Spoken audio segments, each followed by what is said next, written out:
Hello दोस्तों, जय श्री कृष्णा, राधे राधे। तो कहिए कैसे हैं आप सभी लोग। आई होप आप सभी अच्छे होंगे, खुश होंगे, सेहतमंद होंगे। जहां भी होंगे अपना अपनों का अच्छे से ख्याल रख रहे होंगे और रखना भी चाहिए। गाइज, बहुत बड़ी जो है ना वो खुलासा हो गया है सपना के बारे में, और ये खुलासा किया है हमारी प्रोमैक्स जेठानी जी ने।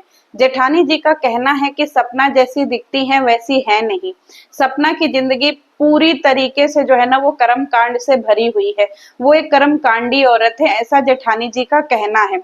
अचानक से जेठानी जी के दिल में अंकल आंटी के लिए बहुत ज्यादा प्यार उमड़ पड़ा है, ऐसा उनकी ऑडियंस का कहना है जो सपना को सपोर्ट करते हैं। अब यहाँ पे ऑडियंस दो गुटों में बट गई है। एक गुट सपना के फेवर में, एक गुट जो है वो जेठानी और अंकल जी के फेवर में। जेठानी जी ने कल अपनी लाइव में बताया कि सपना जो है वो आधी रात को पार्सल मंगा करके खाया करती थी और अपने पति के गम में डूबे रहने का दिन में बहाना करती थी। रात में पार्सल मंगा करके अच्छे अच्छे होटलों से खाना खाया करती थी।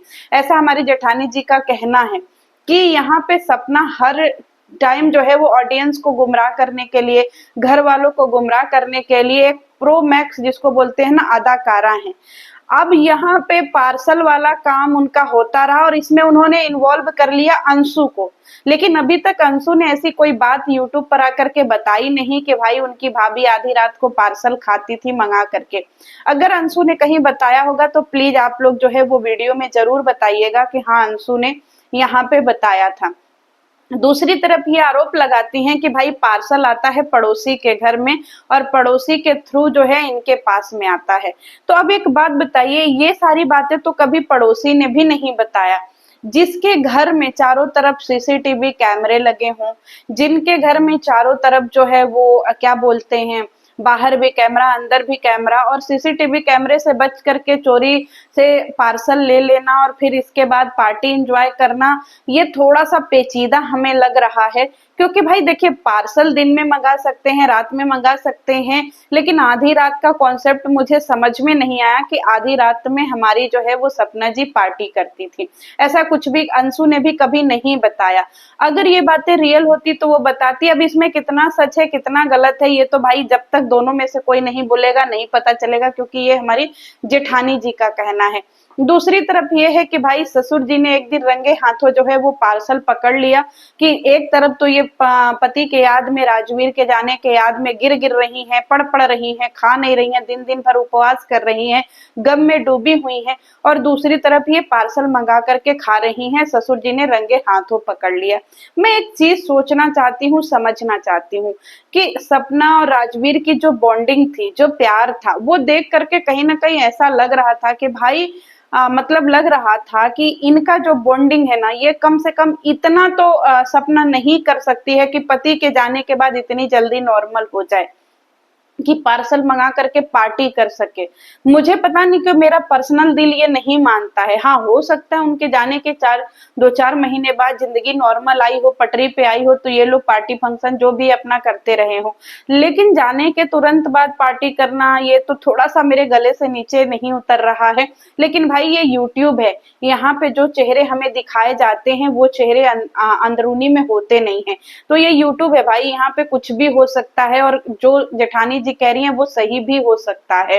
और दूसरी बात, एक बड़ी बात इन्होंने आरोप ये भी लगाया है कि हमारी सपना जी जो है ना वो पूरा मेकअप वेकअप करके तैयार होकर के बेहोश हुआ करती थी। मतलब पूरी तरीके से अपनी तैयारी के साथ जो है वो बेहोश हुआ करती थी। तो एक चीज मुझे ये भी नहीं समझ में आया कि बेहोश होने से पहले तैयार होना ये भी एक ड्रामा क्रिएट करना, ताकि इसलिए एक तो हमारी फैमिली वाले को जो है हम बहुत ज्यादा मजबूर और लाचार दिखे, और दूसरी तरफ हमें बहुत ज्यादा सिंपैथी मिल सके पब्लिक का। मतलब चीजें जो है ना वो थोड़ी सी उलझ गई हैं। और ये जो शैम्पू करके बेहोश होना, मेकअप करके बेहोश होना, पति को मतलब राजवीर जी को अट्रैक्ट करना, ये सारी चीजें कहीं ना पेचीदी लग रही हैं। कहीं ना कहीं इन चीजों को समझने में थोड़ा सा ना मुझे अजीब लग रहा है कि क्या कोई औरत ऐसी कर सकती है। क्योंकि हमने सपना का जितना जो है वैवाहिक क्या बोलते हैं मैरिड लाइफ देखा है, उसमें इन चीजों को एक्सेप्ट कर पाना थोड़ा सा इम्पॉसिबल लग रहा है। लेकिन भाई हमने एक बार हमेशा बोला कि यूट्यूब है, यहाँ पे कब कौन क्या कर सकता है कुछ पता नहीं है। दूसरी तरफ हमारी जो है वो जेठानी जी का ये कहना है कि भाई बहुत सारे लोग ऐसे हैं, बहुत सारे पर्दे ऐसे हैं जो वो जल्द ही उठाने वाली हैं। और कुछ लोगों का ये भी आरोप है कि भाई सपना के सास ससुर का साथ जेठानी जी इसलिए दे रही हैं क्योंकि इनको है प्रॉपर्टी का लालच। तो इसको भी इन्होंने क्लियर करते हुए ये बात बोली है कि भाई हमें किसी की प्रॉपर्टी नहीं चाहिए, भगवान की कृपा से हमारे पास बहुत कुछ है। लेकिन एक चीज सोचने वाली बात है कि जो सपना के सास ससुर है मतलब अंकल आंटी हैं, वो इतनी आसानी से किसी को अपनी प्रॉपर्टी देंगे नहीं। तो इस चीज के लिए निश्चिंत रहिए, क्योंकि वो बड़े जांच पड़ताल करने के बाद ही चीजों को करेंगे। लेकिन ये जो रंगे हाथ पकड़ने वाली बात है, इन बातों को भी कभी सोशल मीडिया पे ससुर जी लेकर के नहीं आए। अगर इतनी बड़ी बात थी तो बीच में इतनी भयानक कंट्रोवर्सी छिड़ी थी, उस पे भी वो उस बात को रखते कि भाई तुम तो ऐसी थी, तुम तो वैसी थी। क्योंकि सपना ने ना कोई कर्म नहीं छोड़ा था अपने सास ससुर को बदनाम करने के लिए, मतलब उनके कैरेक्टर पे भी चली गई, उनको बहुत कुछ उन्होंने आरोप भी लगा दिया। लेकिन कभी भी सास ससुर इतनी छोटी सी बात छुपा लेंगे, ये मुझे समझ में नहीं आया। दूसरी बात कि ये बहुत बड़ी मास्टरमाइंड थी, ये पूरी प्रॉपर्टी समेट करके घर से निकलना चाहती थी। अब एक बात बताइए, एक चीज मुझे ये भी नहीं समझ में आती है कि भाई सपना और प्रॉपर्टी का ना चोली दामन का साथ हो गया है। अब सपना जो है वो प्रॉपर्टी के लिए पागल हुई है, ऐसा जेठानी जी का कहना है कि सपना को सास ससुर की सेवा नहीं करनी है, उनको सिर्फ और सिर्फ प्रॉपर्टी चाहिए। ये इसीलिए बाहर निकली क्यों? क्योंकि वो अपना मौज मस्ती पार्टी फंक्शन कर सके और यहाँ पे बैक में सास ससुर की प्रॉपर्टी लेकर के मजे उड़ाएं, ऐसा हमारी रेखा जी का कहना है। तो रेखा जी का ये भी कहना है कि भाई प्रॉपर्टी तो उसी को मिलेगी जो सास ससुर की सेवा करेगा। तो मैं बिल्कुल एग्री करती हूँ रेखा जी आपके इन बातों से कि प्रॉपर्टी उसी को मिलनी चाहिए जो आखिरी टाइम में इनकी अच्छे से सेवा करे। लेकिन एक सवाल मेरा ये भी है कि भाई सेवा तो ठीक है, लेकिन एक हिस्सा उन बच्चों को भी मिलना चाहिए जो इन्हीं की बेटियां हैं, जो इन्हीं की पोतियां हैं। उनका अधिकार छीनना नहीं चाहिए, क्योंकि माँ चाहे जैसी भी हो, लेकिन बच्चे तो वो इसी घर के हैं।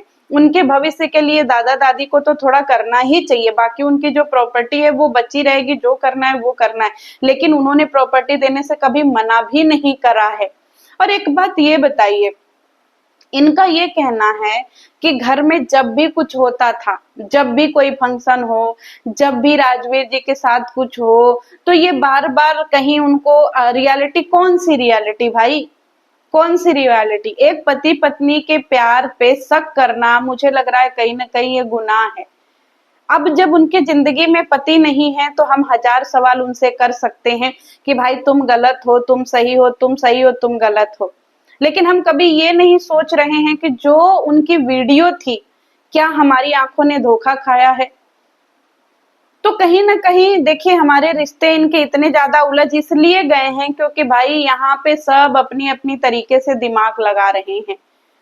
सबको अपने अपने तरीके से दिमाग ही लगाना है। और जेठानी जी बेचारी एकदम एड़ी चोटी का जोर लगा दी है। रेखा जी एक विनती है आपसे कि इतना टाइम से जो एक कंट्रोवर्सी फैली हुई है, इसको बीच में मत छोड़िएगा, क्योंकि बहुत लोग आए, बहुत लोग गए, यहाँ तक कि सपना ने भी मुहिम छेड़ा, वो भी उस मुहिम को कंटिन्यू नहीं कर पाई और बीच में ही सारी चीजें छोड़ करके चली गई। अगर आप सच में चाहती हैं कि इंसाफ हो, सच्चाई पब्लिक के सामने आए, तो बकायदा आप विथ प्रूफ सारी चीजें रखिएगा। ऐसा नहीं है कि बीच में आप भी 9 2 11 हो जाइएगा, क्योंकि आपने जो चीजें शुरू करी हैं, आपने जो सच्चाइयां लानी शुरू करी है, आपने जो सपना के जो है ओरिजिनल मतलब बोलते हैं ना रियल फेस को पब्लिक को दिखाना शुरू किया है, उसको पूरा कंटिन्यू करिएगा और आखिरी तक दिखा करके रखिएगा, ताकि पब्लिक गुमराह ना हो। क्योंकि एक उम्मीद पब्लिक आपसे लगा करके बैठी है कि शायद आप कुछ अच्छा करेंगे, जिसकी वजह से बहुत सारी चीजें जो है ना वो बदलेंगी यूट्यूब पे, अंधभक्ति खत्म होगी, सच्चे इंसान को न्याय मिलेगा। क्योंकि हम लोग न्यूट्रल लोग हैं, हमें सपना भी उतनी ही अच्छी लगती है जितने अंकल आंटी लगते हैं, और अंकल आंटी के साथ भी उतनी ही ट्रेजेडी हुई है जितना सपना के साथ में भी हुआ है। लेकिन सपना अपनी जिंदगी में सरवाइव करके आगे बढ़ रही है। अंकल आंटी की उम्र जो है ना वो थमसी, मतलब कहते हैं ना, बुढ़ापा एक ऐसा समय होता है ना जब इंसान दिन प्रतिदिन जो है ना वो अपनी उम्मीदें खोता जाता है। बस इन लोगों में एज डिफरेंस है, एक जगह पति है, एक जगह बेटा है। तो भाई मुझे समझ में नहीं आता है कौन सही कौन गलत, लेकिन एक चीज तो है कि भाई सिंपैथी तो मेरी दोनों के साथ में है। मैं पत्नी के रूप में भी देखती हूँ, मैं माँ के रूप में भी देखती हूँ, तो दोनों का दुख मुझे अजीब लगता है। हाँ, 10% दुख मुझे ज्यादा माँ बाप का लगता है, क्योंकि भाई उनके जिंदगी में अब ऑप्शन नहीं बचा है। सपना की जिंदगी तो फिर भी थोड़ा आगे आने वाले टाइम में बेटियां बड़ी होंगी, थोड़ा ठीक हो रहा है और हो सकता है, क्योंकि सपना अपनी जिंदगी पूरी तरीके से एंजॉय कर रही है। आपकी क्या राय है? क्योंकि मैं यहाँ पे न्यूट्रल तरीके से सोच रही हूँ। जेठानी जी के लिए आपका क्या कहना है? क्योंकि जेठानी जी मुझे अभी तक तो सही लग रही हैं। अब जेठानी जी अपनी अगर सारी सच्चाई ऐसे ही रखे, बीच में भागे नहीं, तब तो और ज्यादा जो है ना वो चीजें क्लियर होती जाएंगी। और अगर जेठानी जी बीच में से छोड़ करके चली गई, तो फिर से ये गुत्थी जो है ना वो आपस में ही उलझ करके रह जाएगी। तो प्लीज आप लोग कमेंट करिएगा। तब तक के लिए जय श्री कृष्णा। और राजवीर जी और सपना के प्यार पे आप लोग क्या कहना चाहते हैं? क्योंकि मेरा दिल पता नहीं क्यों ये मानने को तैयार नहीं है कि सपना का प्यार जो है वो फेक हो सकता है, सपना का रोना वो फेक हो सकता है, सपना का हॉस्पिटल जाना फेक हो सकता है, पता नहीं। अब आप लोग क्या सोचते हैं? प्लीज कमेंट सेक्शन में बताइएगा। तब तक के लिए जय श्री कृष्णा।